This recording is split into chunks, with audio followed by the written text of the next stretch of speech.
Universidad Autónoma de Sinaloa, de la Coordinación de Investigación y Posgrado, del doctorado en estudios fiscales y del cuerpo académico UAS 335, les doy la más cordial bienvenida a esta mesa de análisis académica titulada Retos de las Finanzas Públicas Subnacionales, Sinaloa en Perspectiva.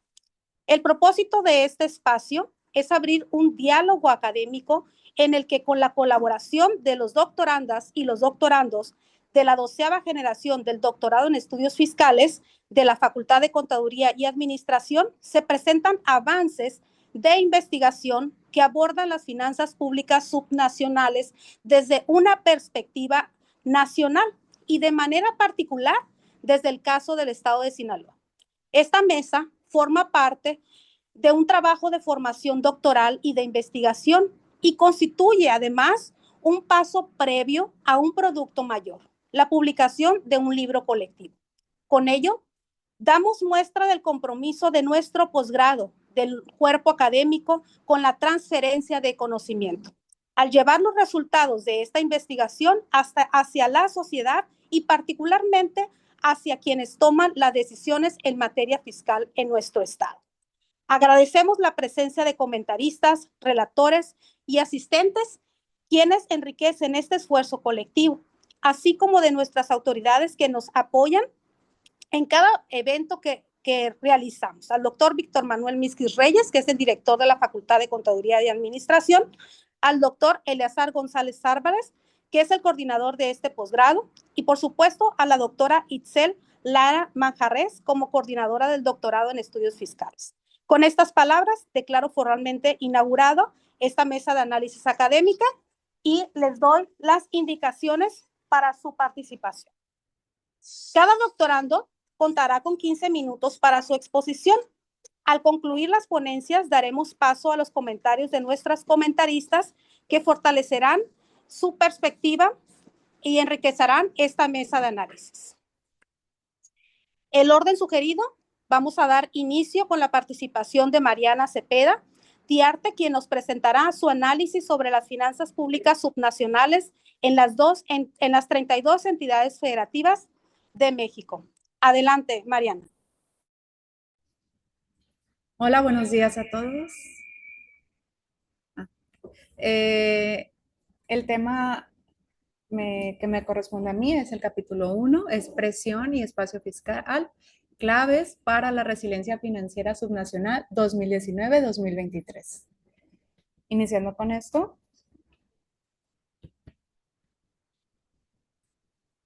Un momento.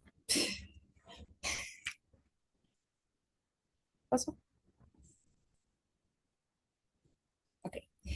Bueno, tenemos como introducción que la capacidad del Estado para recaudar ingresos, enfrentar presiones fiscales y financiar el gasto público, pues ha sido analizada por economistas clásicos, como por ejemplo Adam Smith en 1976, donde propuso los principios de equidad, eficiencia tributaria, mientras que John Stuart en 1848 él nos habla sobre la progresividad fiscal y basada en la capacidad tributaria. Otro autor clásico contemporáneo, el economista David Ricardo, donde en 1817 formuló la equivalencia ricardiana basada entre la deuda y el gasto, la deuda, el impuesto. También se anticiparon debates sobre lo que es la sostenibilidad fiscal. Y por último, otro autor es Thomas Malthus, en 1798, que él menciona la relación del crecimiento poblacional con las presiones sobre los recursos públicos. En un contexto internacional, en el periodo 2019 y 2023, 2023, la política a nivel mundial, global, se ha desarrollado en contextos marcados por una alta incertidumbre. Por ejemplo, las tensiones geopolíticas, las presiones económicas, esto que ha afectado seriamente a la sostenibilidad de las finanzas públicas. Las proyecciones, según el Fondo Monetario Internacional en el 2025, las proyecciones fiscales mundialmente han sido deterioradas significativamente. O sea que se espera que la deuda pública mundial alcance niveles cercanos al 100% del PIB en el 2027, podrían llegar a alcanzar 117%. Entonces, esto ellos mencionan en un análisis que realizaron que no habían visto estas cifras antes desde la Segunda Guerra Mundial. Continuando así, en un contexto de presión fiscal, en México, a pesar de que pues aquí tenemos un amplio portafolio tributario, entonces la presión fiscal en México, en un estudio que realizaron, es de 17.70%, o sea que está por debajo del promedio de un 23.60 a nivel mundial. En ese sentido, la presión fiscal es un indicador clave para poder evaluar la capacidad del Estado para generar ingresos propios, reducir la dependencia de transferencias federales, enfrentar escenarios desde presión fiscal con mayor autonomía. Y México, sin embargo, los gobiernos estatales y municipales aún muestran una limitada autonomía financiera debido a la baja recaudación total y a la rigidez del gasto y la debilidad institucional, ¿no? Entonces, por ejemplo, hay autores como Cabreros y Moreno, donde ellos destacan la importancia de fortalecer la capacidad fiscal local, y esto con el fin de lograr una mayor resiliencia financiera, ¿no? Otros autores, también como Martínez, ellos mencionan la relación entre la presión fiscal, el esfuerzo fiscal y la sostenibilidad de las finanzas públicas ante un ámbito subnacional, ¿no? Esto en este tema. Aquí se muestra, si ustedes alcanzan a ver, es un estudio de la presión fiscal a nivel mundial del 2023, donde se encuentra como un máximo de presión fiscal con un 45.70 Dinamarca, un mínimo Somalia con 2.60 y un promedio de 23.36%. Se mira que México con un 17.70% sigue estando por debajo del promedio, ¿no? Ese es un estudio que se realizó. A nivel nacional, la presión fiscal, por ejemplo, Chiapas representa un máximo con un 3.32%, un mínimo, que es Guerrero, con un 0.60%, y Sinaloa con un 1.26%, que aún así se queda por debajo del promedio, ¿no? En, en el tema de la deuda, que están relacionados, en el caso de México, pues se enfrenta un marco institucional restrictivo donde en los gobiernos subnacionales, como la ley de disciplina financiera impone los techos de endeudamiento y aparte se requieren autorizaciones federales y locales para contratar deuda, cada estado, ¿no? Esto se le suma una fuerte dependencia de transferencias federales, que son el ramo 28 y 33, son las participaciones y los aportaciones, perdón, que eso viene representando un 85% de los ingresos en muchos estados. Esto limita la autonomía fiscal.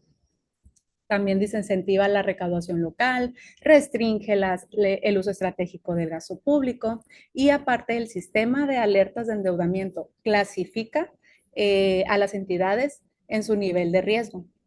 Esto quiere decir que restringe aún más su acceso a financiamiento según el Plan Anual de Financiamiento 2025.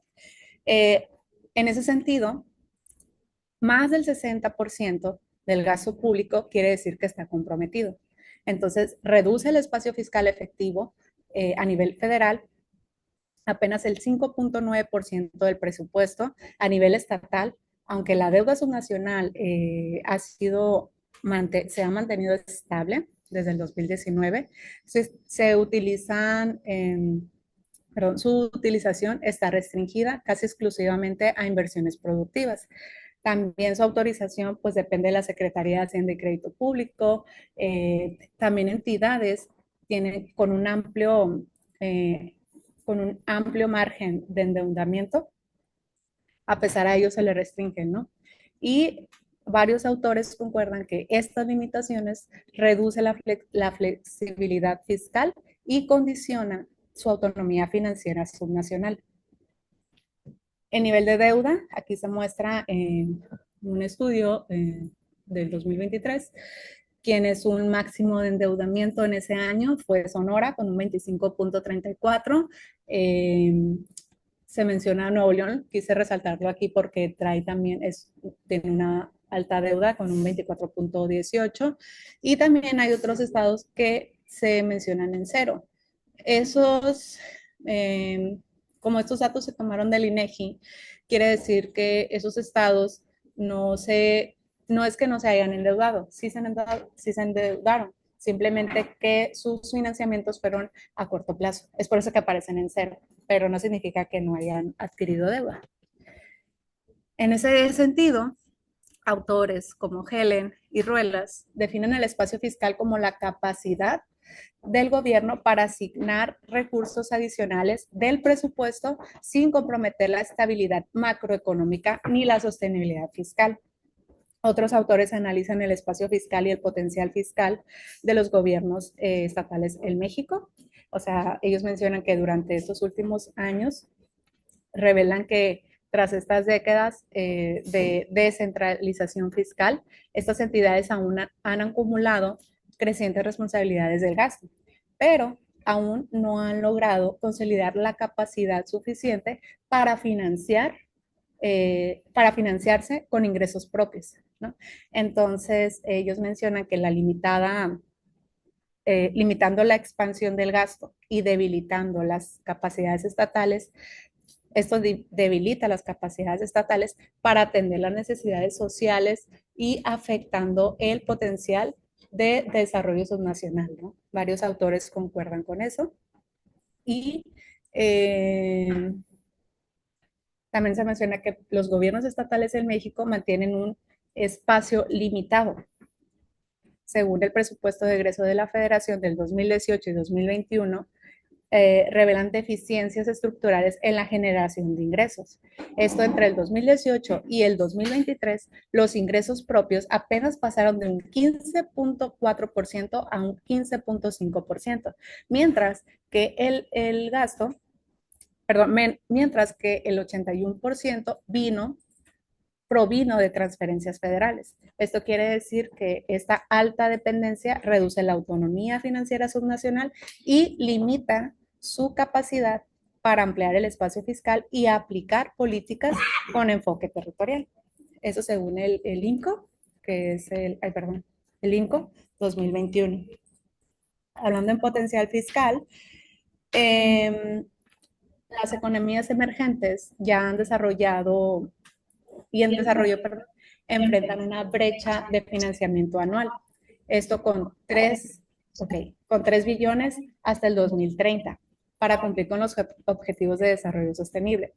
Según Oxfam, en México, una reforma fiscal progresiva podría incrementar la recaudación del gobierno mexicano hasta un 20%. Entonces, esto podría generar 993.7 mil millones de pesos. Aquí, por ejemplo, en esta gráfica, el potencial tributario desaprovechado menciona las economías avanzadas, las economías de mercados emergentes y países en desarrollo de ingreso bajo. Aquí se muestra cómo están los ingresos reales, los ingresos potenciales desaprovechados de cada tipo de economías. Entonces, una vez planteado la delimitación y la problemática del endeudamiento, del espacio fiscal y de la presión fiscal, nos aterrizamos a la pregunta de investigación con un enfoque explicativo y cuantitativo, a la que dice, ¿en qué medida la presión fiscal influye en el espacio fiscal de los estados mexicanos, considerando el nivel de endeudamiento conforme al sistema de alertas de la ley financiera? Entonces se supone, tenemos una hipótesis, donde la presión fiscal incide, incide positivamente en el espacio fiscal de los estados mexicanos. Sin embargo, Este efecto se ve condicionado por el nivel de endeudamiento establecido en el sistema de alertas. Quiere decir que los estados con mayor esfuerzo fiscal y potencial recaudatorio tienden a contar con un espacio fiscal más amplio, incluso en contextos de alta deuda, alta o intermedia deuda. Y aquí se menciona, la metodología emplearía un muestreo no probabilístico por conveniencia centrado en 32 entidades federativas, se estructura en tres: diagnóstico fiscal, utilizando indicadores, análisis correlacional y construcción de tipologías. Me voy a avanzar un poquito. Si ustedes alcanzan a ver aquí, se ve como la presión fiscal, se ve como la variable independiente, la X, el espacio fiscal sería la variable independiente, la Y la deuda funcional se tomó como la variable interviniente. Aquí se menciona cómo se conforma cada una de ellas, viendo la deuda. Se utiliza un semáforo de marco jurídico que es sostenible, intermedio y alto. El espacio fiscal, que se conforma con dos indicadores, que es el indicador del uso del potencial fiscal y el indicador del esfuerzo fiscal. Aquí está la pregunta de investigación y la hipótesis que anteriormente ya se mencionó, y aquí están las fórmulas que se utilizarían para el análisis estadístico de este modelo. Gracias. Muy bien, muchas gracias.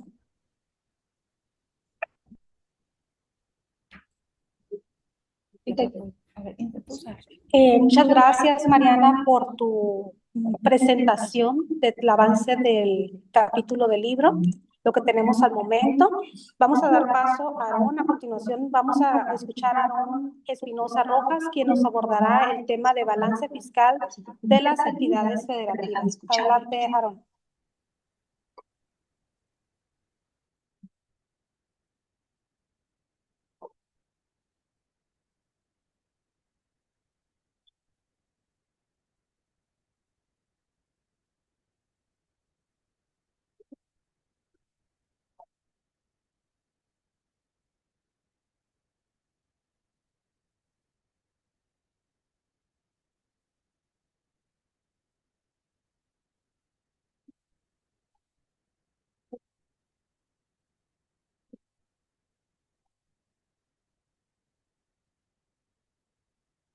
Bien.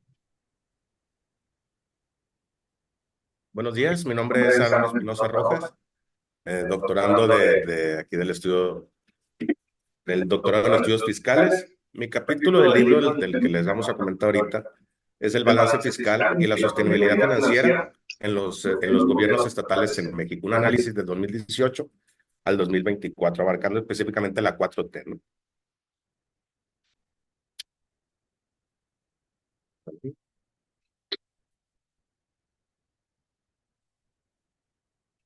Bueno, yo les voy a compartir.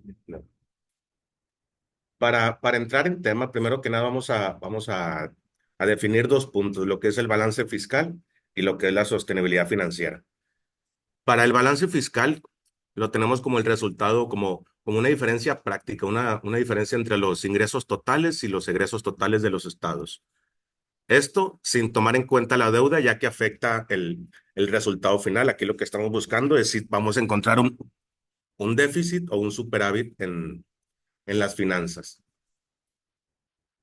A su vez, la sostenibilidad financiera va muy de la mano del balance fiscal o viceversa, ya que el balance fiscal forma parte de la fórmula de sostenibilidad financiera, ¿no?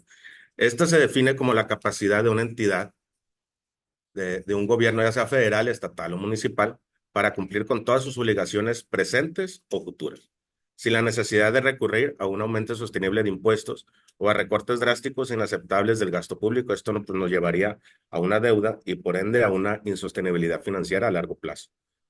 Por otro lado, como le dice Blanchard en 1990, la formaliza como la condición en que la tasa de crecimiento económico es superior a la tasa de deuda. Es decir, que mientras la tasa de crecimiento económico sea superior a la tasa de interés real de la deuda, vamos a llevar a cabo una sostenibilidad financiera. sostenible. Esto yo lo veo como que el balance fiscal nos va a dar un número que es el cómo funcionan las finanzas públicas. La sostenibilidad nos va a decir por cuánto tiempo va a durar este balance fiscal, siendo un superávit.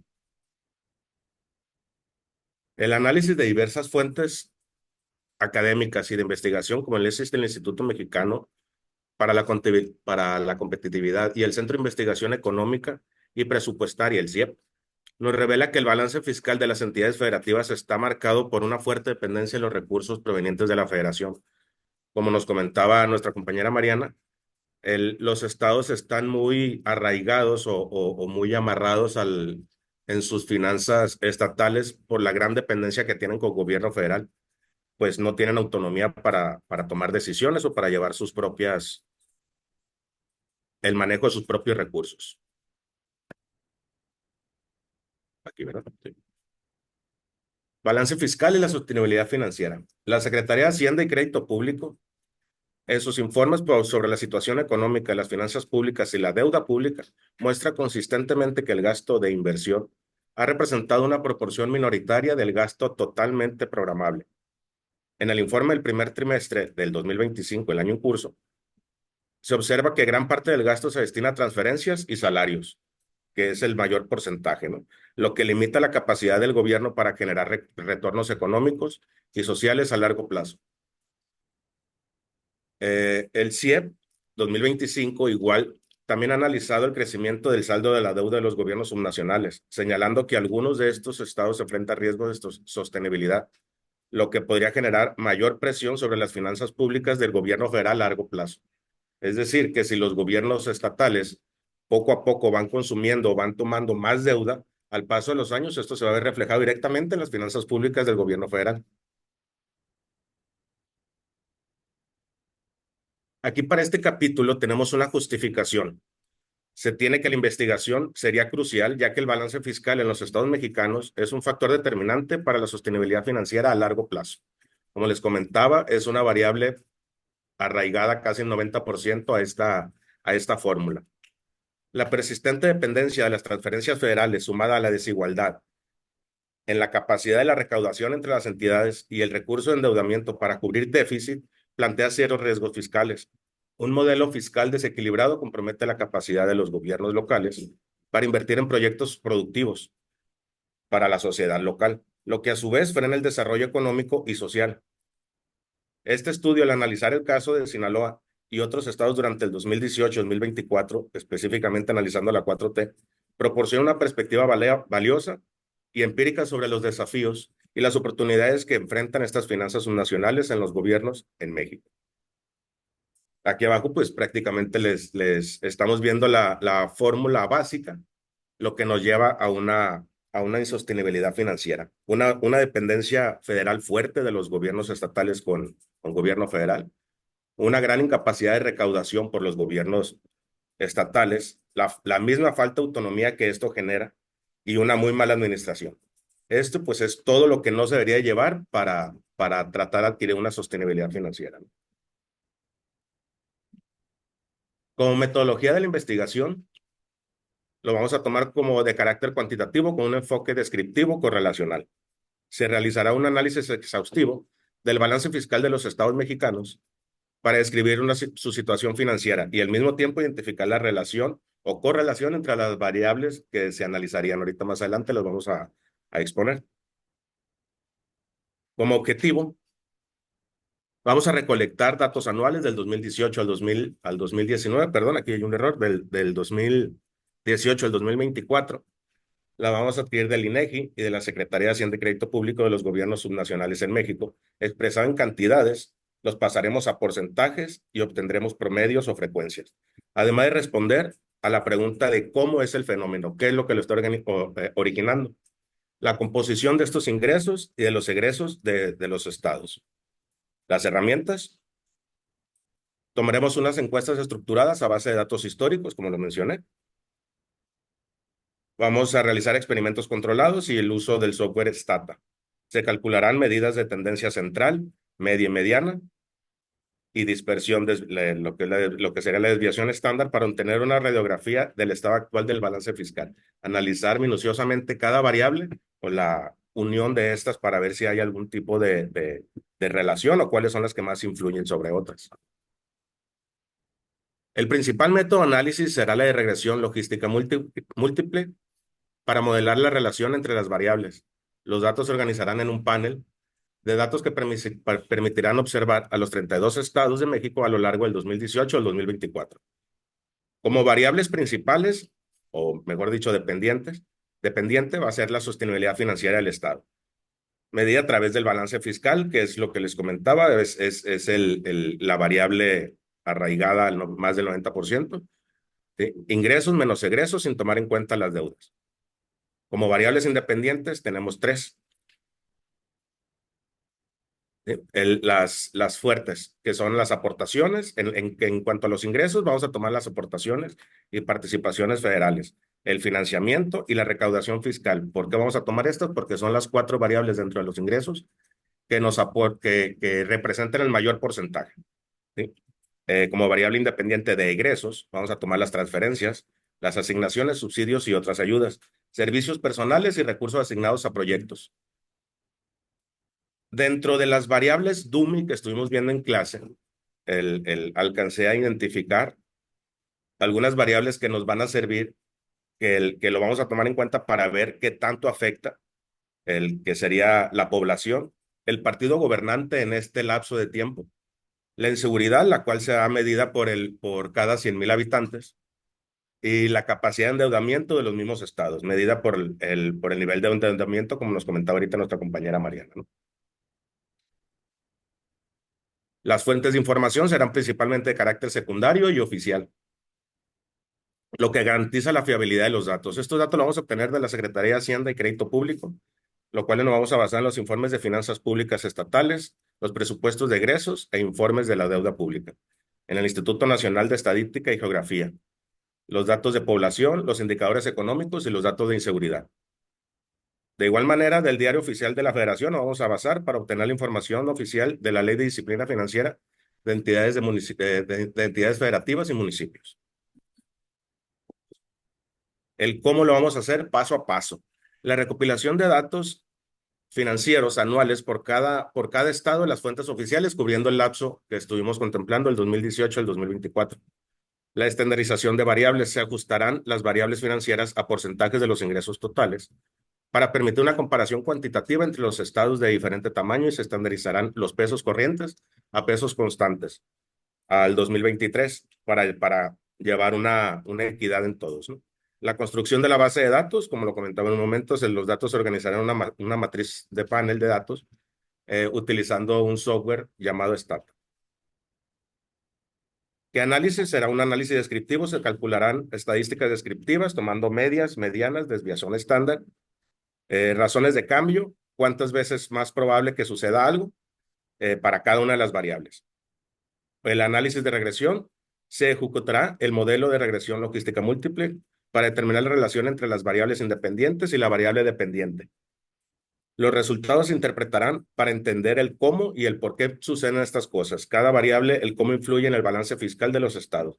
Ya hay que, entendiendo qué variable es la que está más relacionada o cuál es la que nos mueve más específicamente el balance fiscal, podremos entender un poco más de la sostenibilidad financiera de los estados. Aquí mismo nomás aquí les pongo la imagen esta, en donde estamos viendo el por qué se toman estas variables de ingreso y las variables de egreso.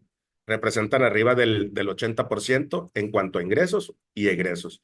Las participaciones, las aportaciones, el financiamiento y los impuestos, ¿sí? Y de igual manera los egresos, las transferencias, servicios personales, recursos asignados de municipios. Por eso tomaríamos estas variables en cuanto a ingresos y a egresos. Pues como referencias, y muchas gracias. Muchas gracias, Aaron, por tu participación y disertación. Muy interesante tu tema. Vamos a pasar a continuación con la doctoranda Ana Natalia Bastidas Velázquez. Ella nos expondrá su investigación sobre la deuda pública del estado de Sinaloa. Adelante, Natalia. La conversación con Natalia. Muchas gracias. Pues buenos días. Continuaremos con el capítulo 3.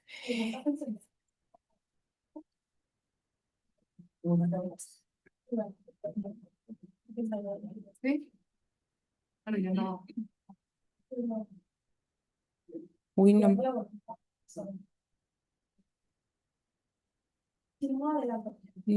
no me la detecta, ¿eh? De acuerdo.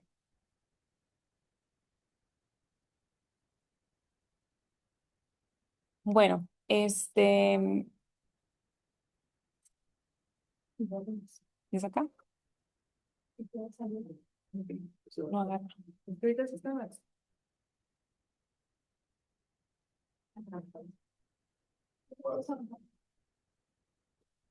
Sí, pues no es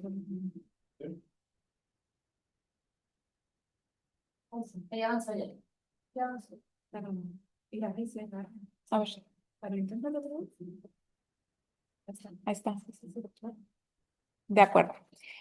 Pues bueno, el propósito de esta sesión en cuanto a lo que es inherente a este capítulo es exponer pues las investigaciones hasta ahora, un análisis descriptivo y pues conclusiones preliminares.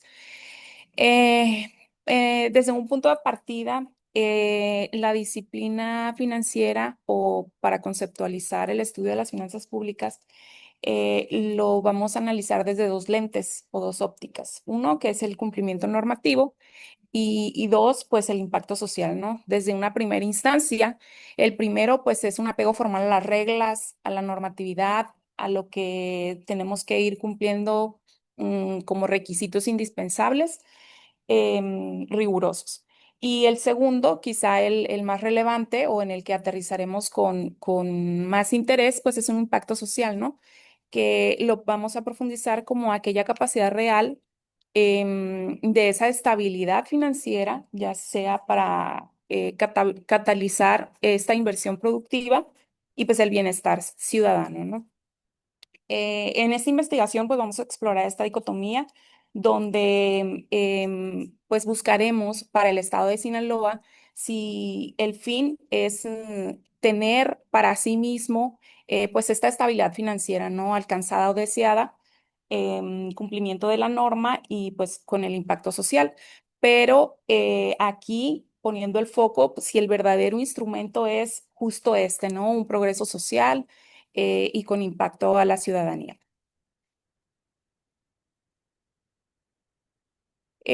Para abordar esta tensión o estas pautas, em, se estructuró una pregunta central y un objetivo general. La pregunta busca determinar cuál ha sido la incidencia de nuestra normativa central o la normativa al analizar, que es la Ley de Disciplina Financiera, en cuanto a sostenibilidad, estructura y el perfil de riesgo en el que se encuentra situado el estado de Sinaloa. Esto, pues también analizando un poco cómo ha evolucionado o después de estos análisis de estos puntos centrales, pues el margen de maniobra fiscal que tiene el Estado. En consecuencia, pues el objetivo es evaluar justo los efectos que tiene la normativa, analizando esta interrelación de deuda, estructura y riesgo que tenga como resultado, ¿no? Aquí tenemos una fotografía de tres pues, factores importantes o los más relevantes que hasta ahora pues, hemos analizado. Primero, el estado de Sinaloa con una deuda con un poco más de 7,000 millones de pesos, lo cual lo sitúa pues en un nivel sostenible o óptimo, que nos permite visualizarlo en un ranking dentro de los 32 estados de la República, pues en un ranking en el lugar número 14, ¿no? Como podemos visualizar, pues el estado de Sinaloa se puede encontrar, pudiéramos decir, dentro del primer tercio bajo de todo el ranking. Esta deuda subnacional es en una posición actual al cierre del segundo trimestre del año en curso. Y este análisis de la composición de las finanzas del estado de Sinaloa, pues revela ciertas vulnerabilidades estructurales en cuanto a la estructura de su deuda. Primero, podemos observar pues un ratio de autonomía fiscal tentativamente baja, puesto que con solo el 14.85 de los ingresos propios, el Estado podemos presumir que depende de transferencias federales para financiar pues 85 de cada 100 pesos de su gasto. Y consecuentemente, pues esto limita su capacidad para responder a pues choques económicos locales o inconvenientes o incidencias ya a nivel estatal, ¿no? Como segundo punto, pues también detectamos un alto ratio de rigidez presupuestaria, lo que significa que el 40.2% de sus participaciones, que es su principal fuente de ingresos, ya están legalmente comprometidas al servicio de la deuda. Esto significa que su margen de maniobra real, lo que comentábamos al principio, pues se puede reducir en realidad menos de un 60%. Ante estas vulnerabilidades o posibles vulnerabilidades, pudiéramos, o nos puede conllevar a un hallazgo relevante de la investigación, el cual reside pues justamente en la estructura de la deuda, que es el segundo factor del que conversábamos o exponíamos. Aquí en esta fotografía podemos observar una evolución de la deuda pública para el estado de Sinaloa en un periodo desde el 2014 hacia el 2022. Partiendo del 2026, dado que si nos posicionamos en la normatividad que es aplicable, pues la ley se nace en este ejercicio, ¿no? Este ejercicio fiscal 2016. Y pues a lo largo de la línea del tiempo podemos observar que justo en el ejercicio 2023 pues vemos un, un repunte pues abrupto, ¿no? Analizando este ejercicio fiscal, la causa que provoca este pico se debe justo a que al cierre del 2024, el 100% de la deuda financiera que adquirió el estado de Sinaloa pues correspondía a deuda de corto plazo. Y pues esta estructura nos conlleva a dos consecuencias principales. La deuda hasta este análisis. Una, pues que agencias calificadoras como Fitch y Moody's, asignan una perspectiva negativa al estado de Sinaloa, citando explícitamente que tienen una presión significativa sobre la liquidez. Y como una segunda consecuencia, pues prácticamente el 100% podemos presumir que el 100% del endeudamiento se destina a gasto corriente y pues no a una inversión productiva como tal o que tenga un impacto inherente hacia la sociedad o retribuible hacia la sociedad. Em, el costo de oportunidad podemos analizarlo como pues esta gestión financiera centrada en resolver estas urgencias de liquidez que Sinaloa ha mostrado hasta el análisis actual, tiene un costo de oportunidad.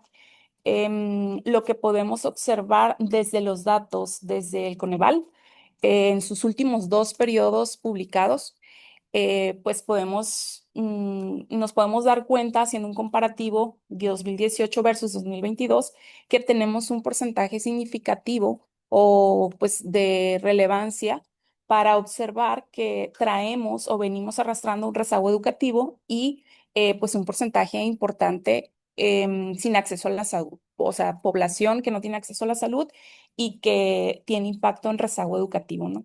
Que más allá de que pueda disminuir, pues en estos 2 periodos observamos pues un aumento significativo de un periodo contra otro, que son los últimos 2 difundidos por Coneval. Ante esto, pues una conclusión preliminar posible es que la gestión de la deuda que hasta ahora Sinaloa viene manifestando está enfocada en resolver problemas de liquidez y no tanto carencias estructurales o proyectos que impacten a la sociedad. Consecuentemente, podemos observar, o aquí en esta filmina, traemos el modelo analítico de esta investigación para este capítulo. que explica pues esta paradoja, ¿no? Y estas hasta ahora conclusiones.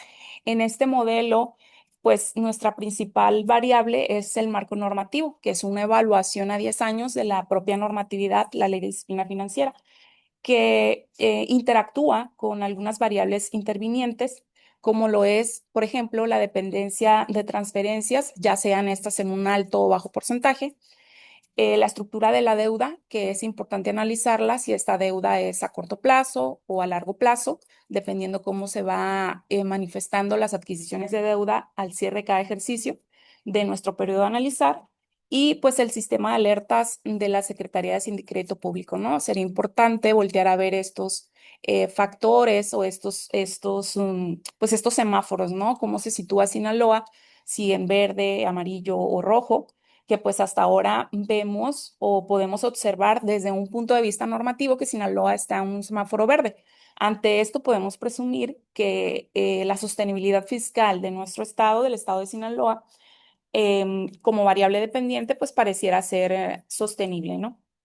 Y eso nos conlleva a una variable de impacto que podemos presumirla así, y que pues reside en la inversión o el rezago social.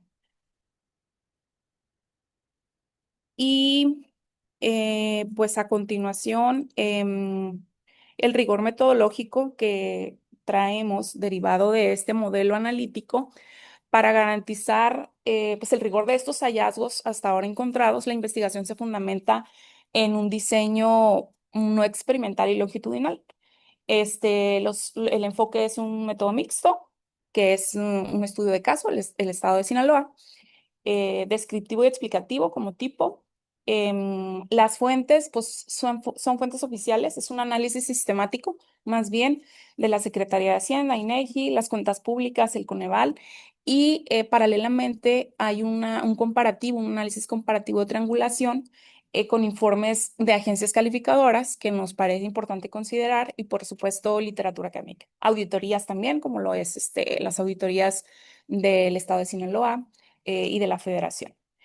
Las fases, pues nos enfocamos en un diagnóstico cuantitativo en primera instancia, el análisis de una posible paradoja fiscal y pues una evaluación de una sostenibilidad integral considerando todos estos factores, ¿no? Las conclusiones preliminares hasta ahora es que pues el cumplimiento normativo, o sea, el estar cumpliendo al 100% con la normativa y ser pues prácticamente como buen alumno, si lo queremos ver desde ese foco, pues no es una garantía 100% de una salud fiscal pues realmente sostenible, ya que hay un verdadero impacto en cuanto a la estructura de la deuda. Tendríamos que voltear a ver cómo es que se va estructurando la deuda de Sinaloa, bajo qué características, qué parámetros y el objetivo, ¿no? Este es un indicador muy revelador, en cuanto a la deuda, ¿no? Y pues para concluir, existe una desconexión evidente entre la disciplina fiscal y el desarrollo social. Si bien son dos factores distintos, pues van correlacionados, tendrían que vivir en armonía para buscar un fin común. Nuestros siguientes pasos pues es profundizar en este análisis de causalidad en la sección de resultados y discutir las implicaciones de política pública pues en la sección de discusión. Y pues hasta aquí mi conclusión. Muchas gracias, Natalia. Muy interesante tu investigación hasta lo que va el día de hoy. Muy informativa. Ahora le damos el paso a nuestro siguiente doctor.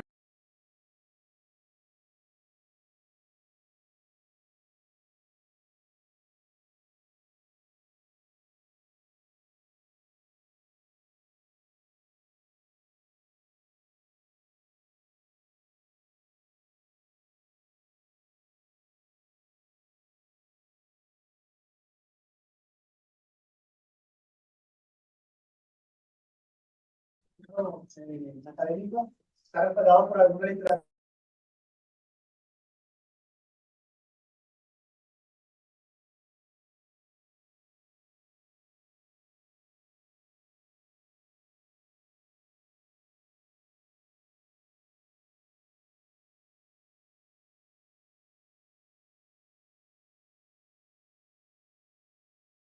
Perdón, ¿vuelvo a empezar o sigo? No. Sí. Ok.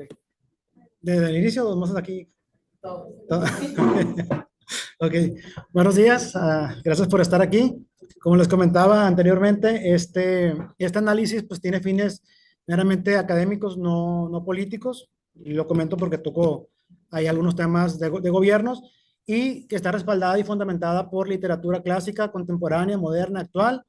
Y como es el caso de la autora Madrigal aquí presente, me guié también ahí en su libro para algunos fundamentos. Y para empezar con la introducción, vamos a recordar que en México la hacienda pública se organiza bajo un esquema federalista, ¿no? Donde los estados tienen la facultad, si bien es cierto, de poder crear sus propios ingresos y distribuirlos, obviamente, pues, como lo quieran realizar, ¿no? Los estados, en este caso, tienen potestad para crear impuestos locales, pero la dependencia de la federación en cuanto a recursos que reciben, tanto aportaciones como participaciones, pues lo limita un poquito en hacer ese esfuerzo, ¿no? Por así decirlo, y en poder generar más impuestos que al fin del día, pues todo se recaba o recae en el tema de poder realizar alguna mejora, pues para la ciudad, ¿no? En este caso, para nuestro estado. El impuesto sobre nómina, de acuerdo a algunos autores, lo definen como el impuesto más importante dentro de los ingresos propios, ¿no? de los estados.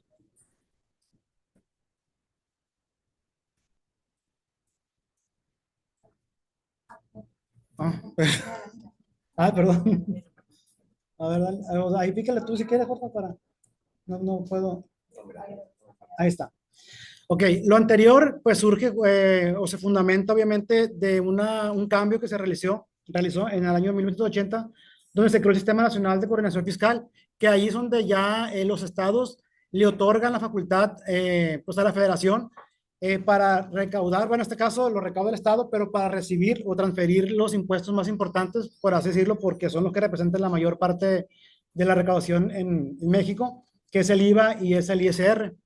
Y a cambio de esto, pues la federación le otorga al Estado poder crear sus propios ingresos para fortalecer su autonomía, ¿no?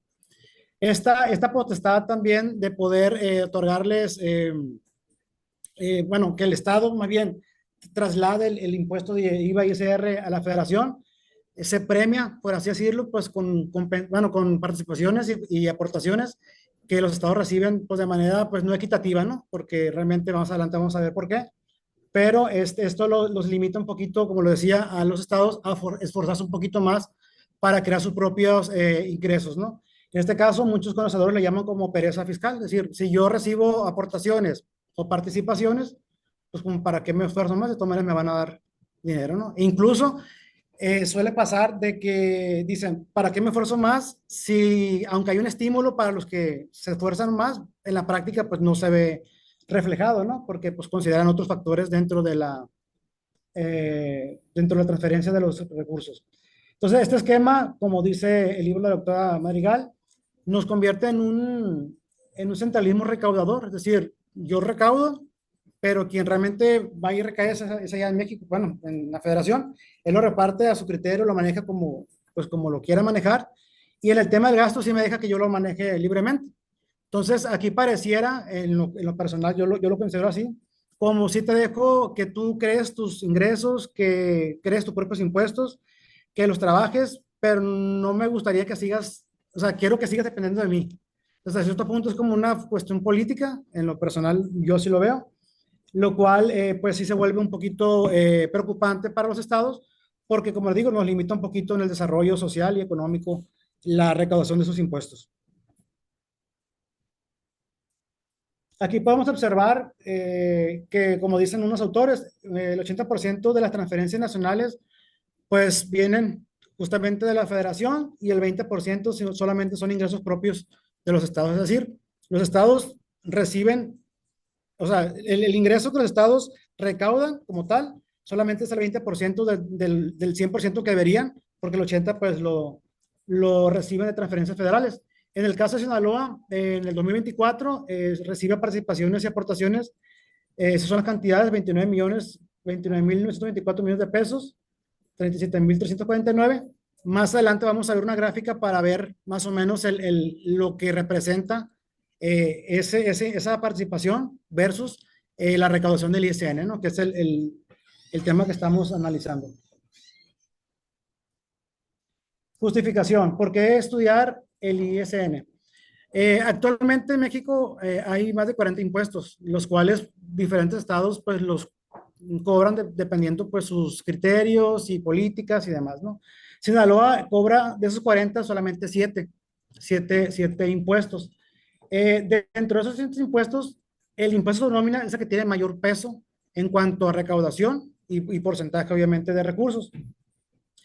Esto lo pone al ISN como un foco importante para poder entender la relevancia que tiene este impuesto, no solamente dicen, no, a nivel nacional, o sea, dicen que es el impuesto que mayor recauda de todos los impuestos de los 40 que hay, entonces el potencial es inmenso. Entonces, la intención es estudiarlo, analizarlo, poder lograr que esta recaudación le dé autonomía al Estado. Yo creo que la autonomía como tal nunca la vamos a lograr a nivel nacional, o sea, siempre vamos a depender directamente de la federación, pero en la medida de lo posible que podamos reducir esa brecha, pues vamos a poder nosotros también tener mayores recursos para poder justamente cumplir con el plan de desarrollo nacional y estatal y justamente lograr desarrollos económicos y sociales, en este caso social, que es el que más está enfocando el gobierno actual.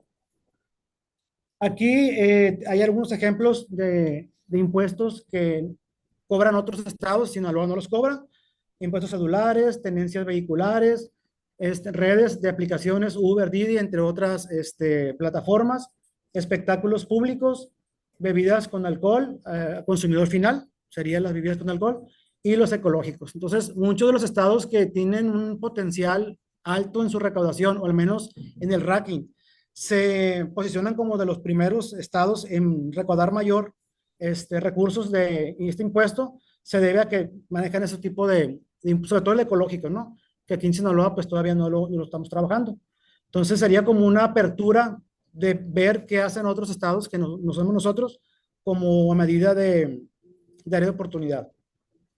Los impuestos que sí cobramos pues son los vehículos de motor usados, nómina, que es el ISN, el hospedaje, obtención de premios, juegos con apuestas y concursos, erogaciones en juegos, creo que está ahí, son diferentes en apuestas, los otros son como ya de la lotería y eso, y la casa de empeño. Entonces, realmente es una gama de impuestos reducida si la comparamos con el universo de impuestos que tenemos a nivel nacional. Pregunta de investigación: ¿cómo impactaron las reformas laborales de 2019 y 2021 en la recaudación del ISN y cuál es su relación con la deuda pública, ¿no? En un periodo de 2017-2024. Aquí para poder citar la parte de la reforma, surge porque justamente la reforma originalmente se realizó con la intención de poder ayudar o poder mejorar las condiciones de los trabajadores. Ese fue el mensaje del gobierno, pues el gobierno que tenemos. Entonces, sin embargo, en la práctica, pues realmente esto se ve reflejado más allá, que sí es cierto que ha mejorado las condiciones, pero una cuestión fiscal de recaudar pues también más y evadir la parte, pues la evasión fiscal, ¿no? De los impuestos. Aquí, dentro de la parte de lo que la federación permite a los estados generar ingresos propios, están los impuestos estatales, como ya lo mencionaba, y dentro de esos ingresos propios, el mismo ICN, no alcanzo a ver muy bien aquí, pero tiene el 32.9% del universo de los ingresos propios que cobra Sinaloa. Es decir, lo posiciona aún todavía con un buen nivel de área de oportunidad para potencializarlo, ¿no? Y aquí en la gráfica del medio, que viene, pues bueno, es el importe que recaudó Sinaloa en 2024, que son 3.063 millones de pesos. En el 2024, el mismo gobierno señala que fue la recaudación más histórica que han tenido a nivel, pues de todos los tiempos, ¿no? O sea, es el tope que ha rebasado la recaudación, ¿no? Vamos a ver si realmente esto, pues, tiene que ver con la reforma. Hay muchos factores que lo pueden, pues, involucrar, ¿no? Simplemente vamos a ir deduciendo y haciendo hipótesis. Esta es otra gráfica tipo embudo, donde igual vemos el peso que tiene el ISN sobre los ingresos propios, ¿no? Dentro de los ingresos estatales, impuestos estatales, pues ahí podemos observar que el ISN pues tiene un peso muy, muy fuerte. Entonces, realmente sí es sinónimo de análisis para la investigación. Aquí es importante mencionar pues, que es el impuesto sobre nómina, ¿no? Pues es un impuesto estatal que lograba, obviamente, erogaciones, la nómina, lo paga el empresario, justamente, lo hace bajo una tarifa progresiva, que es la que tenemos aquí en Sinaloa, que van dentro del 2.4 al 3%. Ahí está la tablita, me voy a brincar para alcanzar a lo que quiero llegar. Hay personas que están, empresas exentas de pago. Aquí hay algo importante. Aquí tenemos un convenio que en este caso que se llama CADES. Este convenio, pues el impuesto sobre nómina limita un poquito la recaudación sobre este convenio que tenemos desde 2018, ya que se firmó justamente el 31 de mayo de 2018, justamente cuando hubo elecciones, del gobernador, no, presidenciales, Andrés Manuel, ajá. Entonces, esto se puede entender como una lógica electoral que le llaman.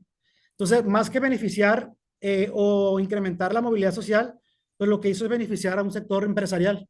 Entonces, pues hasta la fecha sigue vigente. Hay que revisar este tipo de convenios porque realmente está limitando mucho la parte recaudatoria. Aquí vemos un análisis de cómo inició la reforma. Inició desde el TEMEC, una reunión que tuvo México con los tratados, donde le propusieron, oye, tus trabajadores pues, están en malas condiciones, hay que mejorar la parte de laboral. Se creó primeramente en el 2019 la reforma para poder elegir sindicatos, tribunales y demás. Después se vino la reforma, bueno, se vino una reforma fiscal que tiene que ver con la eliminación de las CEFOS, para la cuestión de reducir un poquito la parte de evasión fiscal, para posteriormente brincar a la reforma que es la que ha tenido impacto, que es la eliminación del outsourcing, que eso fue en el 2021. Y aquí vemos también un diagrama de cómo inició, me lo voy a brincar para continuar con las diapositivas que tengo más adelante. Aquí se inició el 24 de abril, se postula o se pone se da entrada, perdón, a la reforma. Hay un proceso, obviamente, de la parte de secretaría donde tienes que tú como empresa postular, mandar información, revisar algunos tipos de información que la misma gobiernos están solicitando, haces un registro en el REPSE y al fin del día tenías desde mayo hasta septiembre para poderte formalizar, ¿no? Prácticamente en ese intermedio, pues no necesariamente el incremento pudo haber sido ahí, pudo haber sido después de septiembre, que fue cuando realmente la reforma terminó su ciclo de manera legal, ¿no? Es decir, para no ser multados y demás. Aquí podemos ver una evolución de la recaudación del ISN del periodo 2017-2024. Podemos observar que, pues justamente sí, la recaudación de este año, el año pasado, sí está por encima de todos los demás periodos. Y en el 2021 podemos ver un incremento del 17% comparándolo con el año 2020, lo cual sí lo posiciona en un impuesto, la reforma sí lo posiciona como un fundamento importante para definir que tuvo que ver parte de este incremento con la reforma. Hay otros elementos, ¿no? El incremento del salario y demás, pero sí fue un elemento importante. Después de la reforma de 2021, que fue la más importante por el tema de las outsourcing, tuvo un crecimiento general de 11.5%. El incremento se detiene un poquito en el 2022. Justamente se puede llegar a pensar que es por el tema de que la masa como tal o la base gravable pues ya estaba topada, o sea, ya no hay manera de poderlo crecer ante la informalidad, vamos a llamarle, de las empresas. Pero hay áreas de oportunidad porque tenemos todavía una tasa de informalidad, me voy a brincar, pero no pude comparar con otros estados, pero hay una tasa de informalidad del 58% más o menos actualmente.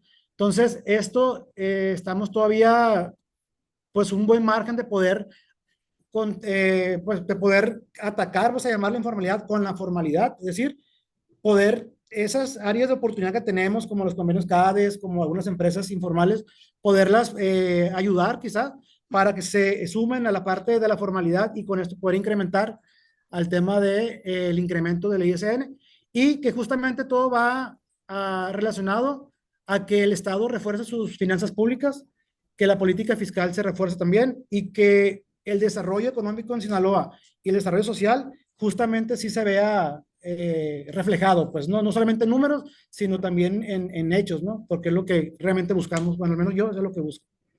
Gracias. Pues me quedo un minuto, ya no, ¿qué más voy a hacer? ¿Sigo? Okay. Bueno, comparando con otros estados, ¿qué hacen otros estados que nosotros no hacemos? Para empezar, en el 2025, varios estados subieron la tasa ya de sus impuestos. Nosotros tenemos de 2016 con la misma tasa progresiva, lo cual te puede permitir al empresario manipularla, pues, ¿no? Doy de baja a trabajadores para pagar 2.4, no pagar el 3%, entonces ahí juega un poquito con el tema.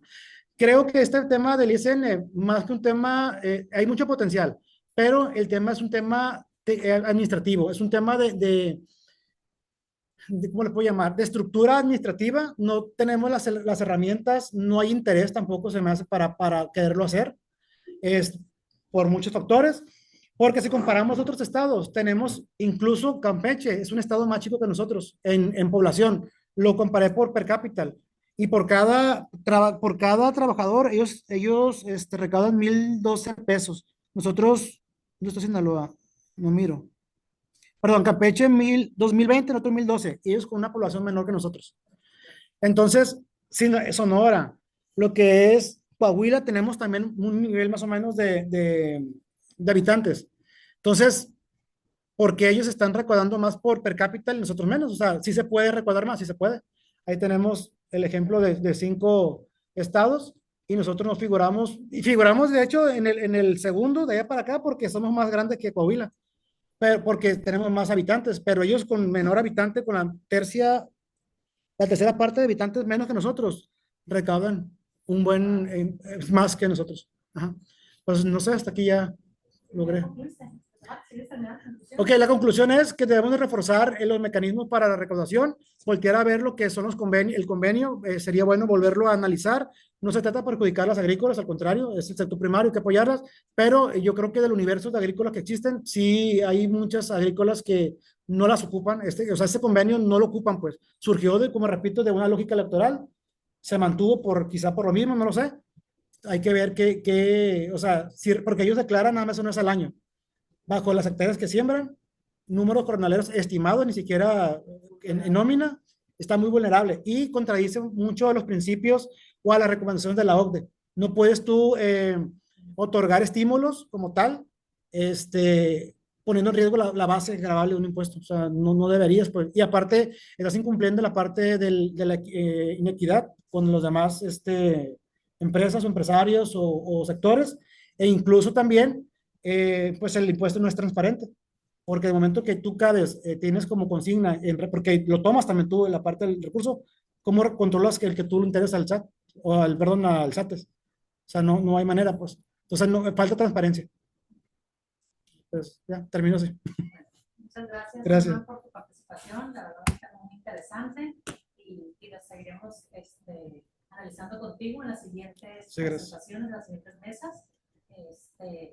Ahora vamos a dar el paso finalmente a Beatriz, la hija Mena, quien nos compartirá su estudio sobre el Fondo para la Movilidad en el estado de Sinaloa. Perdón, todavía. Gracias. Beatriz, es la misma dinámica. Adelante. Muchísimas gracias. Les agradezco a todas las personas presentes aquí en la mesa de trabajo, en la mesa de análisis, a mis compañeros de doctorado y a la doctora Guadalupe Madrigal por organizar y por impulsarnos a hacer este trabajo posible. Bueno, en esta presentación, el capítulo en el cual voy a enfocar mi investigación y este estudio se titula Financiamiento Subnacional del Transporte Público Colectivo, el Fondo para la Movilidad Sustentable y Seguridad Vial y su impacto económico y social en Sinaloa. El objetivo de este capítulo en sí es analizar el impacto de los ingresos destinados al transporte público colectivo en Sinaloa, con énfasis en el Fondo para la Movilidad Sustentable y Seguridad Vial, mismo que fue creado a través de la reforma que se dio en 2018, que derogó la entonces Ley General de Tránsito y Transportes y que crea la Ley de Movilidad Sustentable para el Estado de Sinaloa, Recientemente tuvo una reforma en 2024 y ahora ya es Ley de Movilidad Sustentable y Seguridad Vial, ¿no? Sin embargo, el apartado respecto al financiamiento y el Fondo para la Movilidad sigue vigente el día de hoy, ¿no? Parte del objetivo también es evaluar en qué medida ese financiamiento, el financiamiento al fondo, puede detonar en el desarrollo económico y social para el Estado de Sinaloa.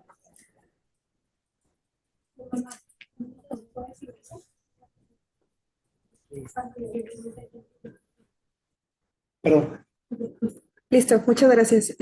Muy bien, en el contexto nacional, pues tenemos obviamente esta obligación que tenemos todos los mexicanos a partir del artículo 31, fracción cuarta, que es la obligación constitucional para contribuir en el gasto público, ¿no? Entonces, el fondo como tal, a lo que dice la ley de movilidad, pues establece que pues necesita de ingresos, ¿no? Entonces, ¿de dónde vienen los ingresos? Pues obviamente aplicados desde esta normativa constitucional, ¿no?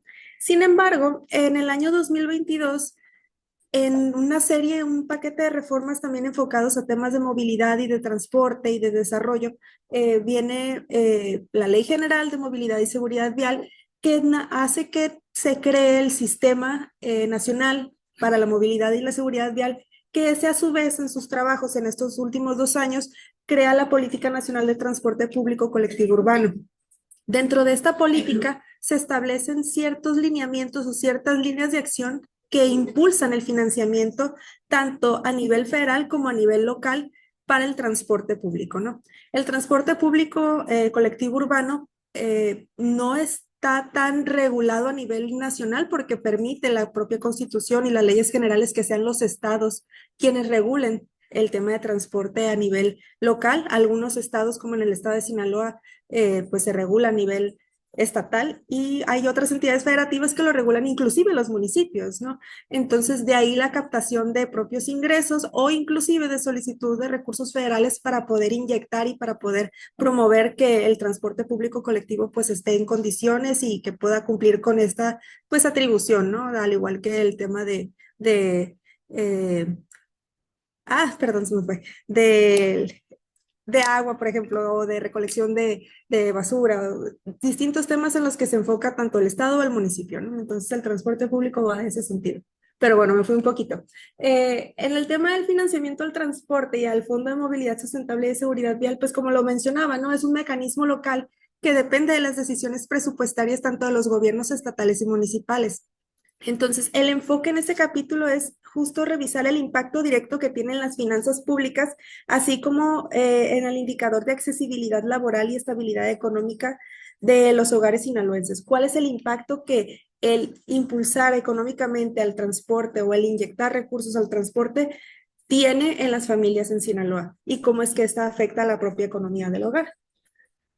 La justificación para llevar a cabo esta investigación es la de aportar a la discusión sobre las finanzas públicas subnacionales en México, mostrando cómo los gobiernos estatales y municipales enfrentan el reto de garantizar el transporte público de manera eficiente, con márgenes fiscales delimitados y fuerte dependencia de transferencias federales. ¿Por qué lo digo? Porque en el análisis se va a evaluar cuáles son las maneras que tiene el Fondo de Movilidad para poder hacerse de recursos, o si únicamente es que se espera que la federación a través de transferencias de recursos aporte al mismo fondo, y cómo es que ha operado en los últimos años, ¿no? La metodología, lo comentábamos en clase con la doctora, un poco distinta a la de mis compañeros, que son cuestiones más cuantitativas. La metodología que aplicaré será con un enfoque cualitativo de carácter descriptivo y exegético de las leyes, orientada al análisis en relación entre las finanzas públicas y la asignación presupuestaria al transporte, a través de un estudio comparativo. ¿Cómo se va a llevar a cabo este estudio comparativo? Obviamente analizando la normativa de tanto a nivel nacional, desprendiéndose a las leyes de ingresos y presupuestos de egresos de diversas entidades federativas, que en un momento más les voy a mostrar ya en un cuadro comparativo, sobre cuáles entidades cuentan justamente dentro de sus leyes con un fondo de movilidad, cómo es que financian los propios programas o las propias acciones enfocadas a esos esfuerzos justamente en sus propios fondos, o de qué manera es que se hacen de recursos para poder impulsar el transporte, ¿no? Y cómo es que eso afecta en la propia finanza gubernamental o cómo es que eso impacta de manera local tanto a la administración pública, a la administración que tienen los gobiernos y a las familias en general, ¿no? El marco normativo lo traté de sintetizar, pero nos puede dar un poco de margen sobre de qué va el análisis que se realizará, pues tanto la constitución política a nivel federal, la constitución local, las leyes de ingresos, como lo mencioné anteriormente, la Ley General de Asentamientos Humanos y Ordenamiento Territorial y Desarrollo Urbano, que tiene una correlación en cuanto a temas de financiamiento a la movilidad y a la infraestructura y al transporte. Obviamente la Ley de Movilidad Sustentable y Seguridad del Estado de Sinaloa y las de otras entidades federativas, lineamientos, acuerdos y decretos, esto en razón de que la propia Ley de Movilidad establece que el funcionamiento del fondo tendrá su origen en los lineamientos que se expidan para tales efectos, ¿no? Entonces, un desafío, un reto en cuanto a esta investigación es identificar si es que al día de hoy esos lineamientos ya se expidieron, si están vigentes, si han ido ad hoc a las reformas recientes en materia de movilidad o inclusive a las reformas en cuanto a temas financieros y pues identificar en dónde está situado para con ello identificar si sí se está cumpliendo con la función propia de la norma, ¿no? Y de igual manera, pues hacer una revisión en la Política Nacional de Transporte Público Colectivo Urbano en el sentido del financiamiento. Las etapas en las que se desarrollará la presente o que hasta ahorita se ha desarrollado la investigación, pues en primer lugar es una revisión exegética de las leyes, como los comentamos brevemente respecto del análisis normativo, un estudio comparado seleccionando casos de entidades federativas que cuentan con el mismo sentir del Estado de Sinaloa o que a lo mejor cuentan con la misma población o que cuentan con una ley que esté más o menos ad hoc. Una interpretación descriptiva de los hallazgos una vez que se encuentren ya todas definidas las situaciones de las entidades federativas a comparar y obviamente una discusión de resultados que ya esperemos más adelante nos pueda llevar a identificar cuál es la situación de Sinaloa y cuáles son las áreas de oportunidad tanto en el área normativa y legislativa como en el área presupuestaria que pudieran mejorar tanto las finanzas públicas y cómo es que estas están enfocadas al transporte, pero a su vez cómo es que el transporte a través de un ejercicio sano de finanzas públicas puede mejorar también o puede impulsar el desarrollo de la vida de los sinaloenses. Aquí, como les comentaba anteriormente, pues está de manera breve un extracto de algunas de las entidades federativas que ya en la investigación he identificado que cuentan justamente con fondos de movilidad y que pues aunque no se ve porque la letra es un poco pequeña, pero es posible identificar que algunas entidades federativas en sus leyes de movilidad o de transporte establecen justamente que cuentan con mecanismos de financiamiento, que cuentan con fondos de movilidad y cómo es que se están haciendo de recursos estos fondos. Algunos sí establecen reglas específicas, un porcentaje presupuestal que será asignado año con año, obviamente como se aprueban tanto las leyes de ingresos y presupuestos, otras que se desprenden de un porcentaje de un impuesto que se impone a plataformas o a redes y que eso será lo que alimentará el fondo, etcétera, etcétera. Entonces, es más o menos de manera general algunos de los ejemplos de los estados que se han analizado que están trabajando sus fondos de movilidad en ese sentido, ¿no? Y pues bueno, las dimensiones que se analizarán en este estudio, pues es la dimensión normativa, que de manera exhaustiva ya lo he estado mencionando, obviamente también a la par de la revisión de fuentes o de autores como Cabrero Mendoza, Arellano Gaut, que ya tienen experiencia o que más bien ya nos traen experiencias en temas relacionados con gobernanza, etcétera, etcétera, ¿no? La dimensión presupuestaria también, el impacto de la propia, de la asignación presupuestaria al tema de transporte, de la dimensión de gobernanza pública, porque pues esto es al tenor de las políticas públicas, y también la dimensión política, porque algo muy importante es que para poder asignar recursos o para poder incluir en una ley de ingresos y un presupuesto de egresos una partida enfocada a un tema en específico, en este caso el transporte, pues la parte política es esencial, ¿no? Si tenemos a lo mejor una administración que en el Ejecutivo pues es a lo mejor de un partido o en el Congreso de otro, entonces este juego también visto desde las diferentes teorías en cuanto a la toma de decisiones y a la gobernanza, pues podrá enriquecer muchísimo todavía esta investigación. Muy bien, No tanto para concluir, sino como para poner sobre la mesa lo que propone este capítulo, la investigación, es justamente evaluar la relevancia del Fondo de Movilidad como instrumento de financiamiento del transporte público y seguir explorando su impacto económico y social en la población usuaria. A partir del análisis empírico y normativo, se planteará la pertinencia de fortalecer este fondo mediante reformas hacendarias y de movilidad y con el fin de consolidar un sistema de transporte público eficiente, sostenible y equitativo.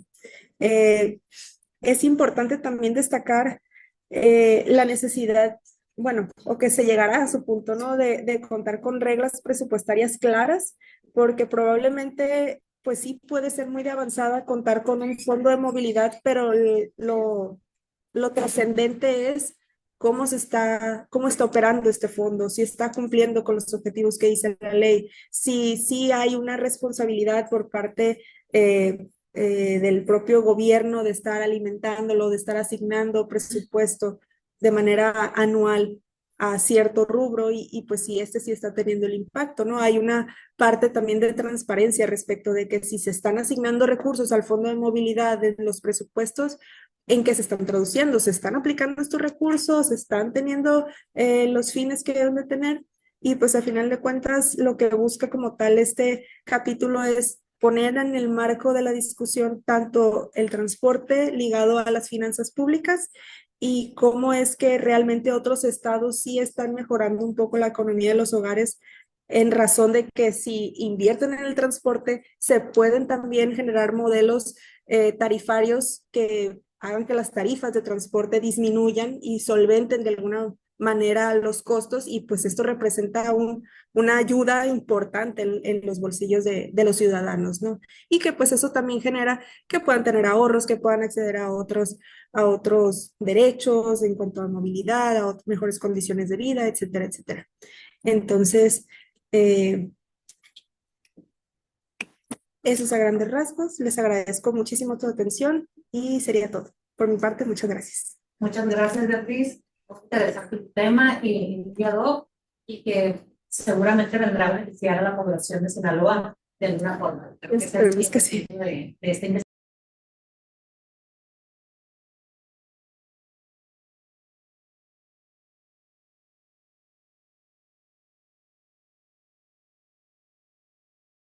Son las líneas de investigación de este programa de doctorado en estudios fiscales, es seguir trabajando y los temas, pues, como les digo, muy interesantes.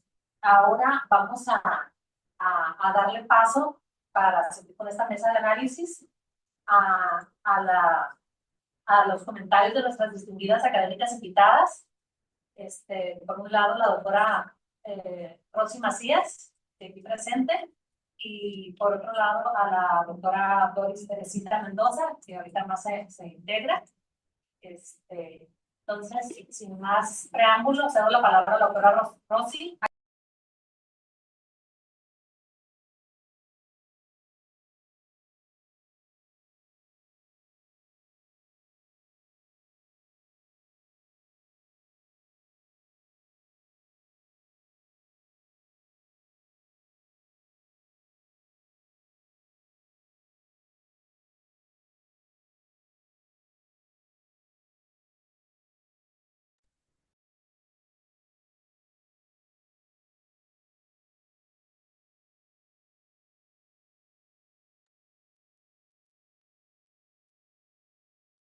Pues muchas gracias maestra. Pues antes que nada quiero comenzar expresando un reconocimiento muy especial a la doctora Lupita Madrigal por esta iniciativa y por su liderazgo que ha hecho posible pues este proyecto de libro. Y también felicito pues al doctor Eleazar y a la doctora Itzel, ¿verdad? Aquí presente, pues por respaldar y promover este tipo de espacios de análisis que fortalecen el trabajo de nuestros cuerpos académicos, definitivamente.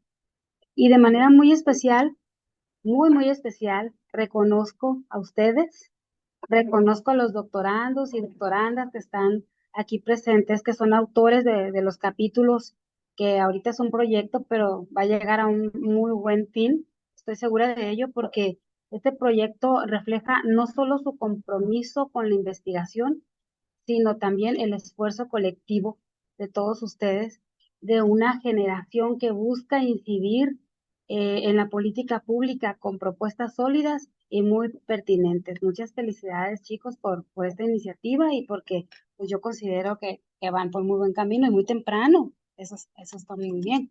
Agradezco además la invitación para participar como comentarista y la oportunidad de conocer pues de primera mano estos avances de la obra, que aunque aún es un proyecto en construcción, pues ya muestra la verdad que un enorme potencial académico y social. Voy a comenzar con la autora doctoranda. A ver, voy a comenzar con Ariana Cepeda. Este capítulo definitivamente conecta de una manera muy acertada y los planteamientos de los autores clásicos que nos hiciste, como Musgrave, como Smith, eh, la realidad fiscal contemporánea en México. Me gustó que la autora logra dar una visión integral sobre cómo la presión fiscal y el espacio fiscal se convierten en determinantes de la resiliencia de los estados. Y me parece pues muy valioso que el texto ubique el análisis no solo en cifras, sino también en el papel que juegan estas variables en momentos de incertidumbre. Me gustó mucho cómo esa crisis sanitaria o caídas en los ingresos federales, cómo lo relacionaste.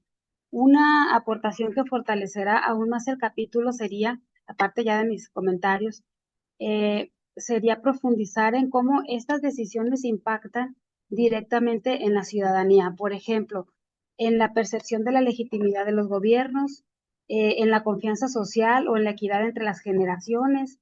También resultaría enriquecedor vincular el espacio fiscal con políticas específicas, salud, educación, infraestructura, para mostrar cómo se traduce en bienestar real.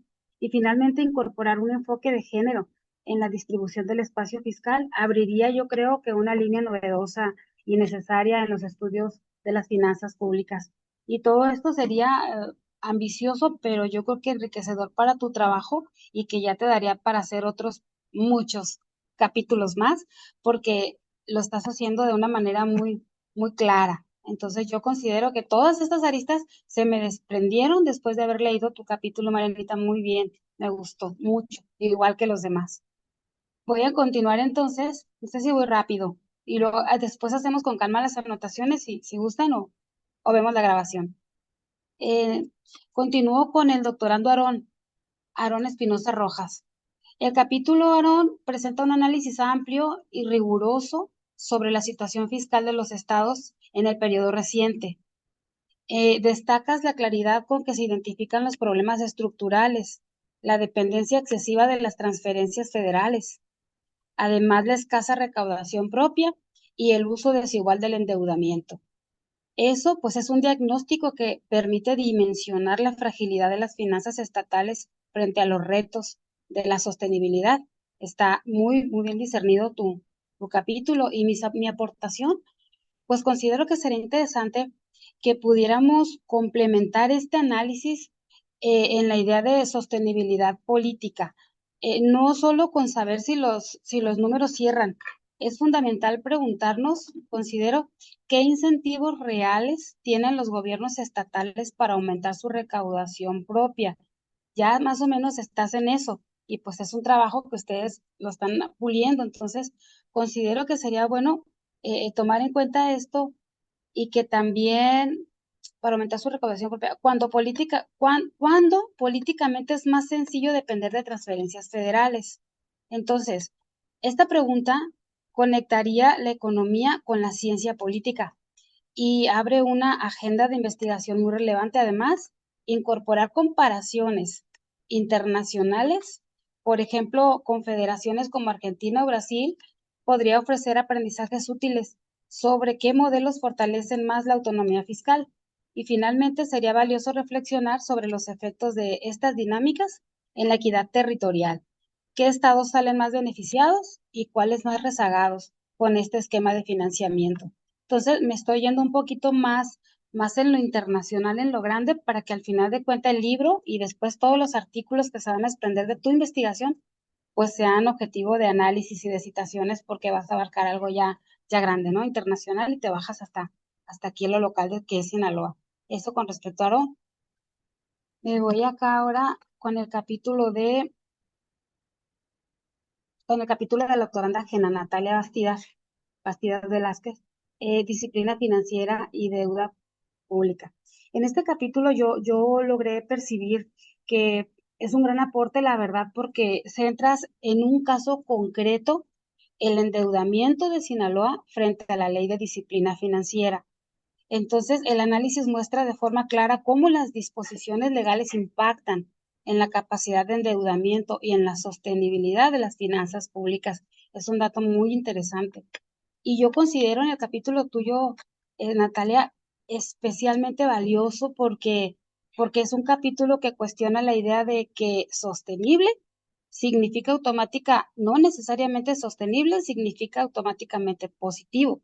No es así. Entonces me pareció particularmente especial porque el hecho de que buena parte del endeudamiento se oriente al gasto corriente y no a la inversión estratégica, como tú lo mencionas, limita el potencial de crecimiento, y lo mencionaste también, y desarrollo del Estado. Entonces, como aportación propia, pues podría enriquecerse el análisis con una perspectiva comparada de otros estados que enfrentan situaciones similares y que también con la visión de organismos internacionales.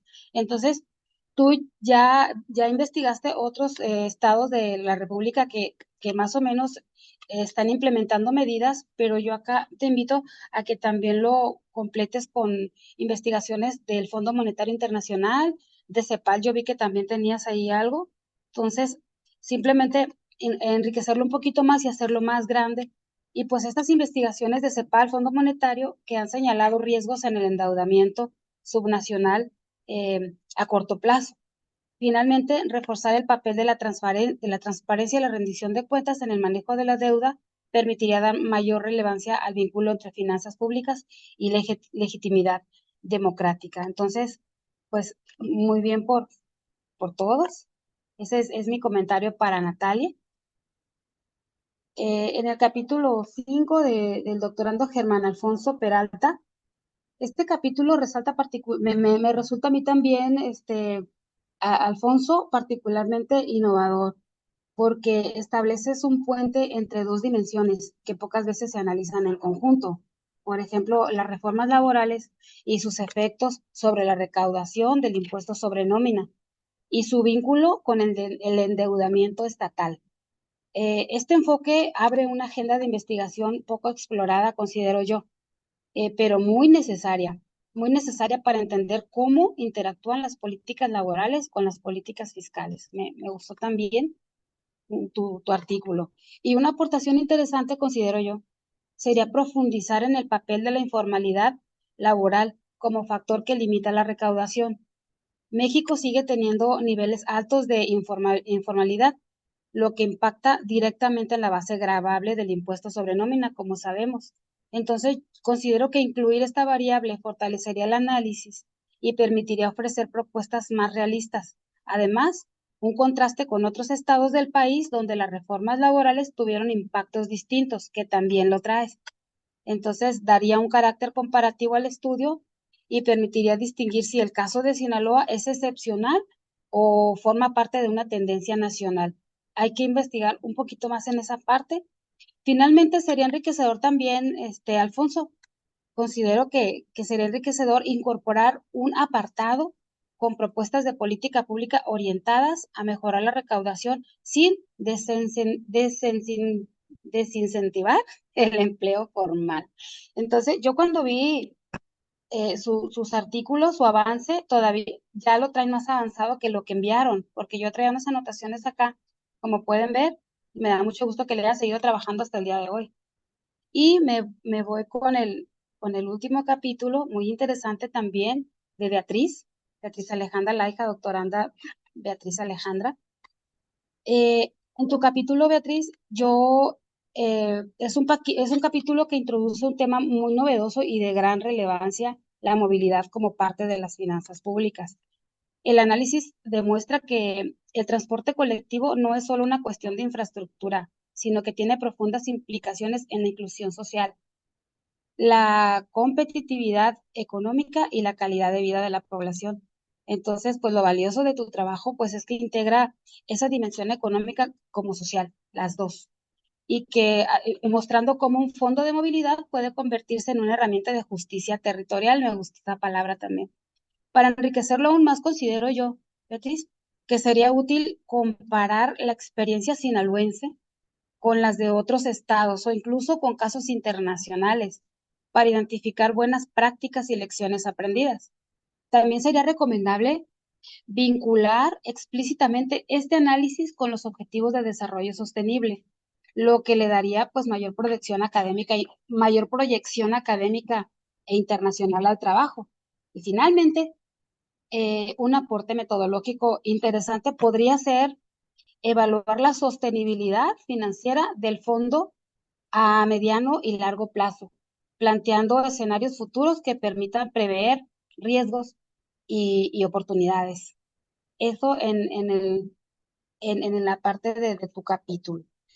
En conjunto, pues yo termino, en conjunto este proyecto de libro refleja la capacidad de cada uno de ustedes, la capacidad crítica y la madurez académica para, para que lo que escriben pues tenga fundamentos y pues son trabajos que no se limitan a describir una problemática, sino que plantean interrogantes, como pude darme cuenta, plantean interrogantes, pero también eh, propuestas que enriquecen la agenda pública. Entonces, con muchas felicidades, los felicito nuevamente a la doctora Lupita por esta iniciativa, al doctor Eleazar, a la doctora Itzel, muchísimas gracias y felicidades por su apoyo y su respaldo institucional, porque ya sin esto pues no sería posible dar difusión a ese trabajo tan importante que ustedes están llevando a cabo. Y pues cada autor y autora, pues felicidades por ese gran compromiso. Y agradezco pues la invitación a participar como comentarista. Celebro que desde la academia sinaloense se generen reflexiones que contribuyan de manera tan directa al futuro de las finanzas públicas subnacionales. Muchas felicidades, enhorabuena. Vamos por el libro. Gracias.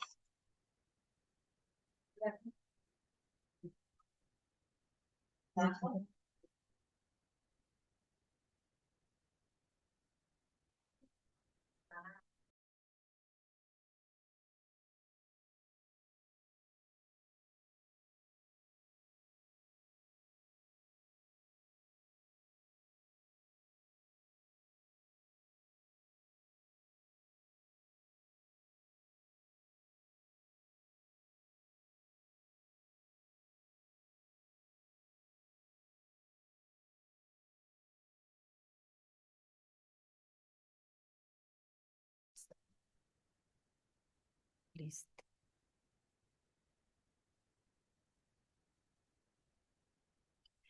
Muy buenos días a todos los presentes. Ya varios tienen la oportunidad de conocerme y yo pues de conocerlos, pero antes de exponer mis consideraciones quiero agradecer la invitación y la confianza y el valor que depositan en mis consideraciones, ¿no? Porque vamos a llamarlo así, son consideraciones y recomendaciones para mejorar, ¿sí? Para hacer muy atractivo lo que es el documento de cada uno de ustedes. Quiero felicitar a ambas partes, a la doctora Madrigal por la oportunidad que les brinda, esta oportunidad que brinda a sus estudiantes para presentar pues lo que son sus primeros trabajos, sus primeros productos académicos, a ustedes por aceptar este reto, que más que un trabajo o una calificación que van a obtener, pues es un gran avance en su formación doctoral, que esto los encamina a ustedes a ser investigadores, reconocidos investigadores en realidad. Y bueno, pues porque la aportación que harán con sus proyectos doctorales, pues al sector, perdón, la aportación que harán ustedes en sus proyectos doctorales, pues no solamente se van a quedar dentro de un aula, ¿no? O con los maestros, sino que esto va más allá y se proyectan a lo que es al sector gubernamental, al académico y pues al empresarial y pues en ustedes, ¿no? Y pues claro, quiero también agradecer y felicitar a todos los que nos acompañan, a todos y todas, como dicen. Y pues bien, yo sé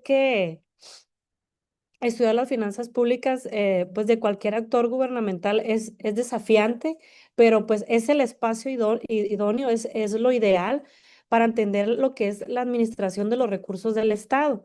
Y pues bueno, analizar lo que es analizar toda esta administración, todos esos temas que ustedes hacen, ¿para qué? Para promover mejoras, para hacer propuestas pues a la gestión de las finanzas, ¿no? Y con ello, pues el bienestar social, estabilidad económica y eficiencia del gobierno en su labor o en su quehacer, ¿no? Tanto el diseño como en la ejecución de sus propuestas, de sus iniciativas, ¿no? Yo estoy segura que el libro Finanzas Públicas Subnacionales, Sinaloa en Perspectiva, será una herramienta presente y futura para hacer propuestas que van a beneficiar a todos los sectores, para fortalecerlo, como les repito, lo que es la triple hélice, gobierno, empresas y universidades, ¿no?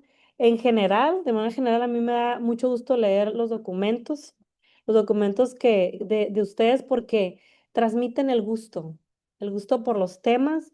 Yo pude ver ahí el gusto, la pasión, el interés, la fortaleza, el conocimiento que hay en cada tema. No sé, ustedes son los expertos, lo demostraron en cada párrafo en realidad.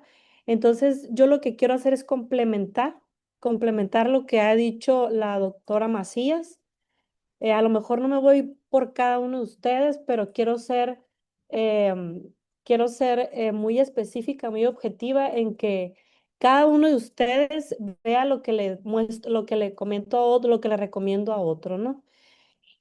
Quiero, a lo mejor sí me voy por partes, pero bueno. Pude verles la estructura de los capítulos. Yo considero que deben de definir una estructura, todos la misma estructura, introducción, todos los mismos puntos, ¿no? Pude ver diferentes, entonces esto hay que hacerlo homogéneo. Sí, eso es. En cuanto a presión y espacio fiscal, bueno, es presión y espacio fiscal. em, que estuve analizando, ¿no? Yo te traía una propuesta de título, de que lo podamos cambiar. Nada más que ahorita cuando ya empecé a escucharte, dije, bueno, ya ahí como que ya me moví un poquito. Presión fiscal y espacio fiscal ante los desafíos del financiamiento subnacional. Entonces, ya en el contenido, pues tú ya vas a involucrar o vas a interactuar con los demás temas, ¿no? Que están inherentes a ellos. Eh, para mí hay muchos términos, quizá pudieras definirte en algunos, o sea, que sean los centrales de ahí, pero puedes utilizar los demás en notas al pie. ¿Sí? El chiste es que lo pueda leer un alumno del doctorado, un alumno de la maestría, un alumno de licenciatura, una persona al público general y que pueda entenderlo, porque es un libro para todos los sectores, ¿no? Hay demasiados términos, hay que enumerar cuando